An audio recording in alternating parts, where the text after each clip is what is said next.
Hey everyone, welcome. So today's video is going to be an edgy Valentine's Day look. Let's go ahead and get started into the tutorial. So I'm going to go ahead and start prepping my forehead with the Makeup Forever Step 1 in Smoothing here on the forehead area. I'm going to go ahead and start off with my eyebrows. So I'm going to apply my foundation and go ahead and give myself a clean canvas, blending that through with my damp beauty blender. So this is how I start my makeup. I don't have eyebrows, so I like to go ahead and get them done first, but applying this base does help the dip brow to stick to my skin a little bit better. Okay, so I'm going to go in with my Anastasia Beverly Hills Dip Brow in dark brown, applying that with my Morphe MB32 brush, and just going to go ahead and start shaping out the brow. Okay, so now that I have the beginning of my brow completed, I like to go in with a small brush and kind of fade going forward to create that ombre effect, and then blending it out with my finger.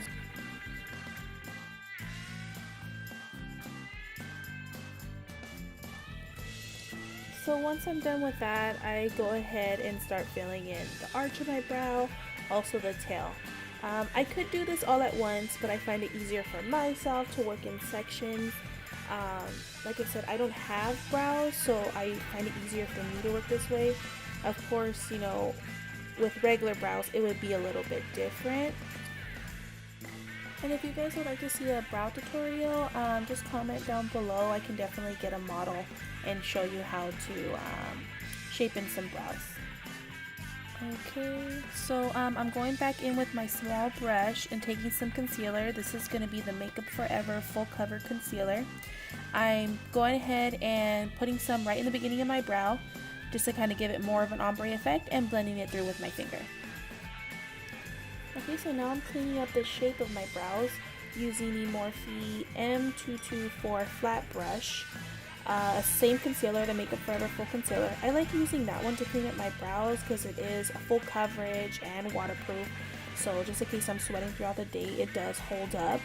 And then I'm going in with my Morphe AS9 brush. This is a double-ended brush. I just like to go ahead and buff out that concealer with this brush.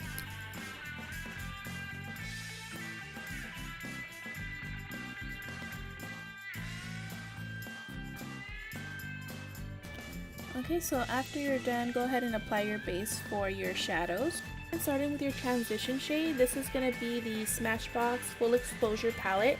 And I'm starting off with the shade M5, which is going to be a cool tone gray.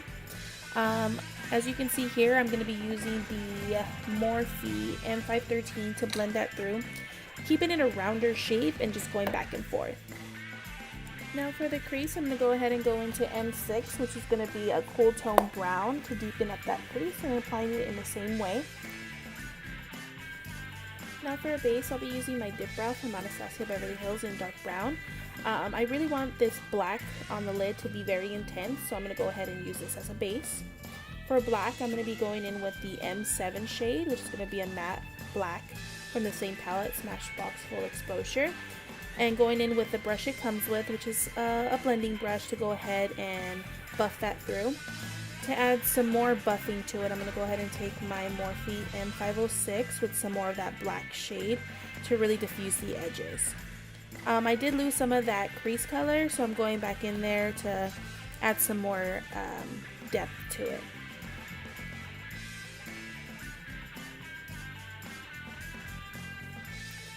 And if you lose some of that black, it's okay. We'll just go ahead and go back in there and pack on some more. Working this way is going to make it easier for you to blend versus applying too much product. Okay, so now I'm going to go ahead and tightline. I'm going to be using that same black shadow with a flat brush. Okay, so moving on to the lid shade. This one's going to be S7 in the palette, which is going to be a cool tone shimmer shade. I'm going to go ahead and just pat that all on the lid using my finger. Okay, so here I'm going to go ahead and add liner to the waterline. This is going to be the NARS KOHLINER to really give my eyes that depth that I'm looking for. To line my lips, I'm using the MAC lip pencil in Cherry. I'm going to go ahead and add some definition to my lips, but also filling them in with this color so I don't have any transparency when it comes to applying the liquid lipstick.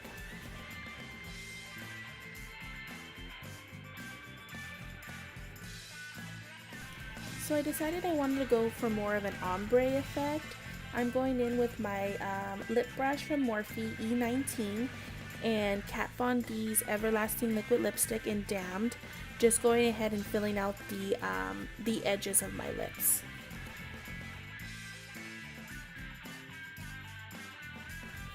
I do recommend blending out what you've applied just so you don't see a line when you put over another lipstick on top. You can do this buffing it out with your finger. Okay, so once that's done, go ahead and take your favorite red lipstick. Here I'm using this Stila Stay All Day liquid lipstick in Besso. Starting in from filling in the inner parts of my lips and then going all over with it.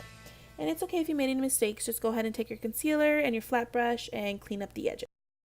Okay, so I'd like to thank you all for watching. I know this was a quick one, but please like, comment, subscribe, and until next time, let's inspire each other.